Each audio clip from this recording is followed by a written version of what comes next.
各位聽眾，大家好，我係主播林思齊，歡迎大家翻到嚟世界時事粵語解讀。今日我哋將會深入剖析中國白酒之王茅台酒近期價格暴跌嘅現象。呢場震動成個消費市場同投資領域嘅風暴，背後反映嘅係中國經濟結構轉型、消費世代交替同埋投資邏輯改變等多重深層次嘅問題。茅台酒聽就聽人講得多。咁究竟咩係茅台酒呢？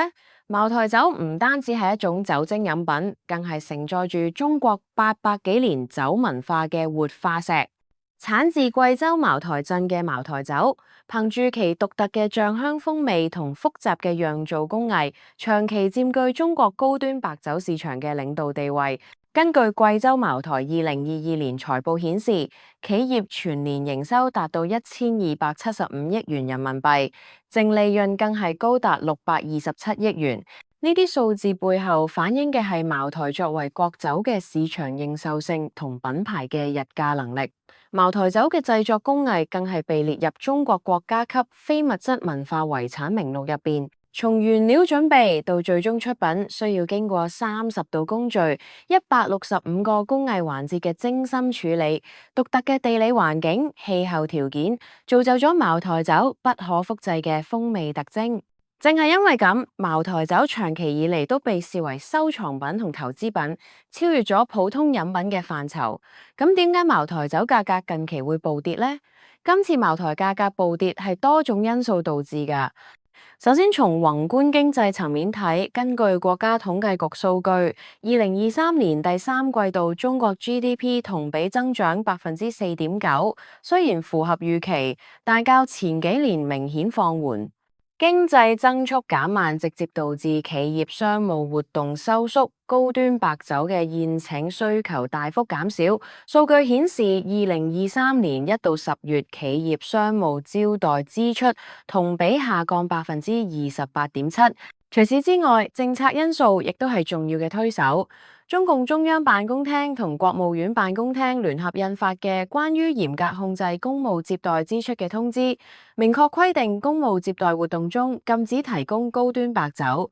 各省市隨後出台實施細則，例如北京市規定公務接待用餐標準每人不得超過150蚊，上海市更加係將白酒飲用列入負面清單。據財政部統計，新規實施之後，各級政府部門公務酒水採購金額同比下降65.3%。營銷渠道數碼化同樣關鍵，茅台集團近年積極推進營銷渠道改革，通過 i 茅台數字營銷平台，將直營比例從2019年嘅8.5%提升至2023年嘅40.2%。2023年上半年，茅台通過直營渠道實現收入超過300億元，同比增長45.6%，供應量增加，打破咗傳統經銷商嘅價格壟斷，直接壓低市場價格。消費世代交替帶嚟嘅需求結構變化亦不容忽視。中國酒業協會調查顯示，30歲以下嘅年輕人入邊，只有23.5%係會選擇白酒作為社交飲品，遠低於40歲以上人群嘅68.9%。年輕消費者更偏好低度酒、洋酒同創新嘅酒類飲品。天貓超市數據顯示，2023年1到10月，威士忌銷售額同比增長42.3%，而傳統白酒淨係增長8.7%。投資邏輯嘅改變呢，更加係致命一擊。隨住理財產品多元化，茅台作為投資品嘅吸引力持續下降。中國人民銀行數據顯示，2023年第三季度住戶存款增加14.4萬億元，創歷史新高，但白酒收藏市場資金流入就下降35.8%。加上美聯儲持續加息，全球流動性收緊，進一步加劇資金從茅台等另類投資品入邊撤出。茅台價格嘅下跌過程大致可以分為3個明顯嘅階段。第一個階段係2022年11月至2023年2月嘅緩慢下跌期，飛天茅台批發價由3850蚊逐步回落至3400蚊，跌幅約11.7%。呢個階段呢，市場觀望情緒濃厚，交易量保持穩定。第第二個階段係2023年3月至6月嘅加速下跌期，價格由3400蚊快速跌至2800蚊，跌幅達到17.6%。期間出現明顯嘅恐慌性拋售，特別係部分使用槓桿資金嘅投資者被逼平倉，加劇價格下跌。第三個階段係2023年7月至今嘅探底震盪期，價格喺2500至2800蚊之間反覆波動。根據中國酒類流通協會監測數據，目前全國主要批發市場茅台庫存周轉天數從正常時期嘅15天延長至45天，反映市場流動性出現嚴重問題。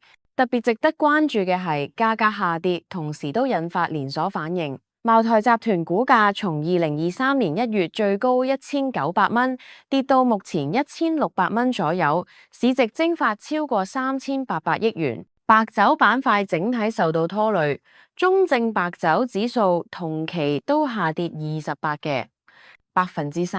今次價格暴跌入邊受衝擊最嚴重嘅，首當其衝一定係班專業炒家群體。據溫州中小企業協會統計，溫州地區大概有650億民間資金投入茅台炒賣，目前估計損失超過200億元。部分使用3到5倍槓桿嘅投資者更係面臨爆倉嘅危機，引發局部性金融風險。傳統經銷商同樣陷入經營困境。廣東省酒類行業協會調查顯示，省內超過3000家煙酒店中有42%面臨資金鏈斷裂嘅風險。批零差價由高峰時期嘅每樽2500蚊縮水至目前不足800蚊，導致單店月均利潤從15萬蚊暴跌至3萬蚊以下，收藏投資者嘅資產都大幅縮水。根據北京榮寶齋拍賣行嘅數據，2021年購入茅台嘅投資者平均賬面虧損達到35.8%，部分高位入貨嘅企業損失更超過50%。